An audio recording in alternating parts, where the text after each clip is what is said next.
When we think about financial risk, our minds usually jump straight to banks, right?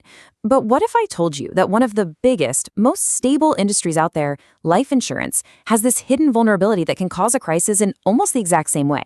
Today, we're diving into something called liquidity risk. It's a danger that's less about profit and loss and all about having cold, hard cash on hand when you need it most. So here's the big question we're tackling.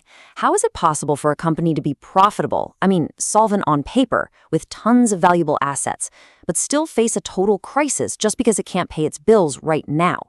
If you can wrap your head around that puzzle, you'll understand liquidity risk. For the longest time, the common wisdom was that insurance companies were pretty much immune to the kind of cash crunches that can take down a bank. But as we're about to see, that's a really dangerous assumption to make. The thinking usually goes something like this.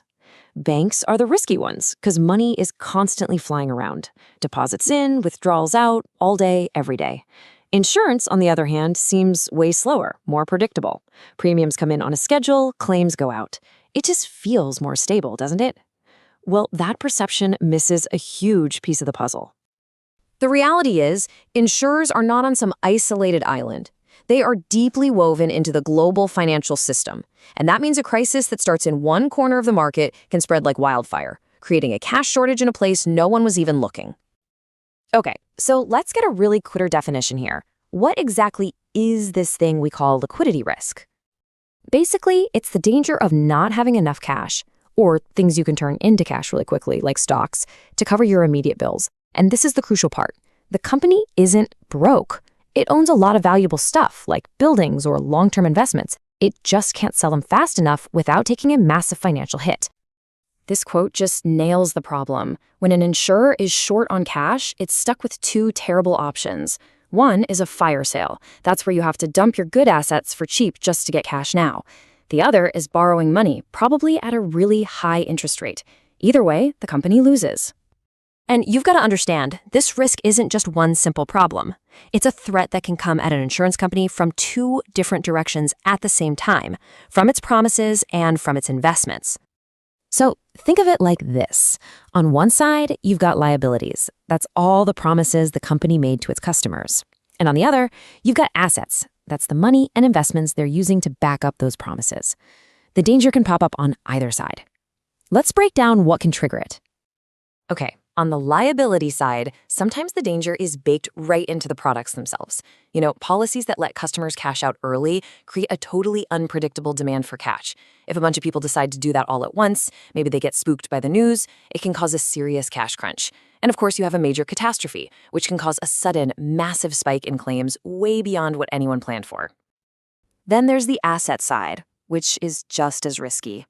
In a big market crisis, assets you thought you could sell in a heartbeat can suddenly become frozen. Or maybe business just slows down and less cash from new premiums is coming through the door. Even scarier is a credit downgrade. That can create a vicious cycle. The bad news gets out, customers panic and start pulling their money, which, of course, just makes the cash problem 100 times worse. Okay, so if this risk is so serious, how do companies even get a handle on it? Because you can't manage what you can't measure, right? Well, it boils down to two key metrics. First, there's the liquidity coverage ratio, or LCR. Think of this as the forward-looking test. It asks, hey, for the next 12 months, do we have enough easily sellable stuff to cover everything we expect to pay out? Then you've got the surrender coverage ratio, or SCR. This one is the doomsday scenario. It asks, what if every single customer who could cash out did it tomorrow? Could we survive? And for that first one, the LCR, just having a ratio of 1-to-1, dollar in for $1 out, isn't good enough. Prudent companies are aiming for a target of 1.5. That means for every $1 they expect to pay out in the next year, they're holding $1.50 in liquid assets. It's all about having that safety buffer. But here's where it gets really tricky. The very act of trying to raise cash can create more risk. If an insurer suddenly starts selling off a ton of assets, the market notices. People see it as a sign of trouble, which can actually drive down the price of the very assets the company is trying to sell. It's a real catch-22. So, knowing the risks and measuring them is one thing, but actively managing them, that's a whole other ballgame. So let's look at the playbook for how smart insurers stay one step ahead. The best defense isn't just sitting on a giant pile of cash. I mean, that cash isn't earning much of a return. The real key is proactive planning and super rigorous stress testing. It's about imagining the absolute worst-case scenarios to make sure your plan is tough enough to handle them. And these tests are intense. They model things like a sudden, massive spike in interest rates. We're talking 300 basis points, which is a 3% jump overnight. They simulate huge disasters. They game out what happens if a credit downgrade causes a mass panic. And they test their plans against a scenario where their best assets suddenly become impossible to sell for months on end. The day-to-day management playbook is just as crucial. It starts with just designing smarter products, maybe by limiting how often a customer can cash out. It includes things like offering loyalty bonuses to encourage people to stick around, and it means having rock-solid agreements with partners, like reinsurers, so you know they'll pay their share quickly. It's really about building a multi-layered defense system. And this brings us to what might be the most important takeaway of all. Managing liquidity can't just be one department's job. It can't be stuck in a silo. It has to be woven into the very fabric of the business, from the products they create to the investments they make, because a weakness in any one area can trigger a crisis for the whole company.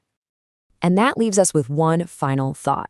The story of liquidity risk in the insurance world is a powerful reminder of just how interconnected everything is. It really forces us to ask the question, in a world this intertwined, is any company or any industry ever truly safe all on its own?